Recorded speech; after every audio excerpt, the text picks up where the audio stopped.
तो मित्रों, सबसे पहले हमें ये समझना है कि संज्ञानात्मक मनोविज्ञान होता क्या है।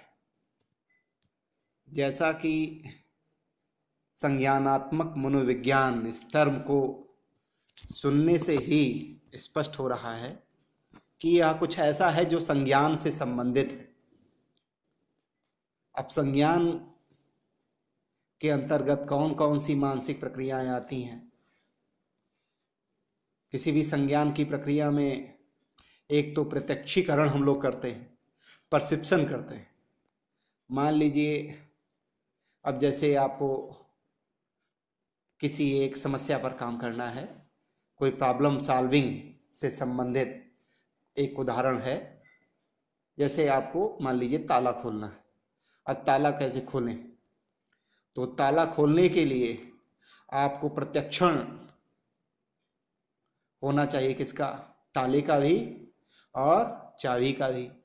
फिर अब आपके मन में उसके बारे में विचार भी उठना चाहिए कि भाई अच्छा ये विचार आया, तो अब विचार करने का तरीका, विचार भी एक मानसिक प्रक्रिया है, वह भी संज्ञानात्मक प्रक्रिया है, संज्ञानात्मक मनोविज्ञान के अंतर्गत ही आती है। किस तरीके से चीजों को हम याद करते हैं, स्मृति में रखते हैं। चीजों को याद रखना, स्मृति में रखना, यह भी संज्ञानात्मक प्रक्रिया है। तो यह भी संज्ञानात्मक मनोविज्ञान के अंतर्गत अध्ययन की जा सकने वाली या की जाने वाली एक प्रक्रिया है। किस तरीके से हम तर्क करते हैं, किस तरीके से समस्याओं को सुलझाते हैं, तो इन सभी में अगर आप देखें तो ज्ञान का उपयोग किसी ना किसी तरीके से हो रहा है। यानी कि ये सारी प्रक्रियाएं क्या हैं? संज्ञान से संबंधित हैं। तो इन्हीं का जो अध्ययन है, उनका जब हम अध्ययन करते हैं, इनसे जुड़े हुए विभिन्न तरह के फैक्टर्स हो सकते हैं।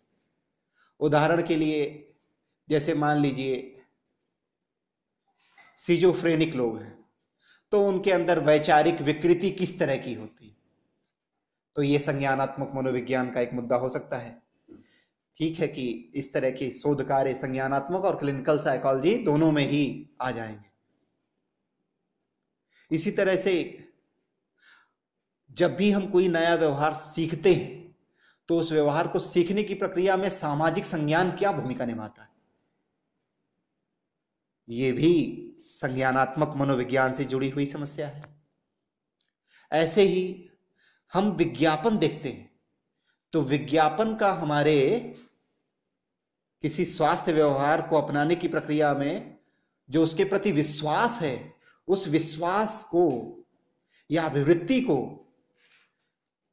विज्ञापन कैसे प्रभावित करते हैं, यह भी संज्ञानात्मक मनोविज्ञान से संबंधित हो सकता है। हमारी स्मृति कैसे सुधारी जाए, यह भी संज्ञानात्मक मनोविज्ञान से संबंधित समस्या हो सकती है। किस तरीके से हम सोचें जिससे कि हमारे जीवन में रचनात्मक सोच, क्रिएटिव थिंकिंग बढ़ जाए, यह भी संज्ञानात्मक मनोविज्ञान से संबंधित समस्या है। जब हम समस्याओं को सुलझाते हैं, मान लीजिए अपने रिलेशनशिप में कुछ डिफिकल्टीज होती हैं, उसमें हमारे पूर्वाग्रह किस तरह की भूमिका निभाते हैं, यह भी संज्ञानात्मक मनोविज्ञान से जुड़ी हुई समस्या है। तो मित्रों, इस तरीके से अगर हम समझें, विचार करें, तो संज्ञानात्मक मनोविज्ञान से जो जुड़ी हुई विविध शाखाएं हैं, उनमें इसकी भूमिका हो सकती है। अब चाहे वह सामाजिक मनोविज्ञान हो, स्वास्थ्य मनोविज्ञान हो, नैदानिक मनोविज्ञान हो, या और भी मनोविज्ञान की जो विविध शाखाएं हैं, जहां भी मानसिक प्रक्रियाओं से संबंधित कोई समस्या है, तो वहां वह समस्या संज्ञानात्मक मनोविज्ञान से भी संबंधित है। तो इतनी बातों से आपको समझ में आ गया होगा, स्पष्ट हो गया होगा कि किस तरीके से संज्ञानात्मक मनोविज्ञान को हम परिभाषित कर सकते हैं।